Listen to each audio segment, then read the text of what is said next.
আমার হলো মাজার হাড় ভাঙ্গা। আমি হলাম এখন মাজার হাড় ভাঙ্গা এক লোক, যার মা নাই। মা আপনাদেরও নাই অনেকে, কিন্তু আমাদের তো মাজার হাড় ভাঙ্গে না। আপনারটা ভাঙ্গা কেন হুজুর? প্রতিটা সন্তানই মাকে ভালোবাসে, কিন্তু আমার মাকে একটু বেশি ভালোবাসতাম। আমার দুনিয়াতে আমার মা আর বাপ ছাড়া অর্ধাঙ্গিনীও নাই, ছেলে মেয়েও নাই যে কারো মুখের হাসি দেখে আমি তাদের দুঃখ কষ্টকে ভুলে যাব। সেজন্য আমার মা চলে গেছেন মানে আমার কোমরের হাড় ভেঙে গেছে।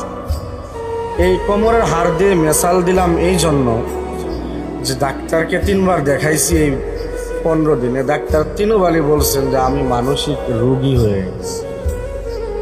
আমাকে এখন দললেও একজন দৌড়ে উঠাইতে হয়, একজন দৌড়ে বসাইতে হয়।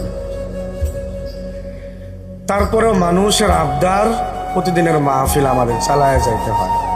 হাসি না আসলেও হাসতে হয়, ভালো ব্যবহার করতে মনে না চাইলেও ভালো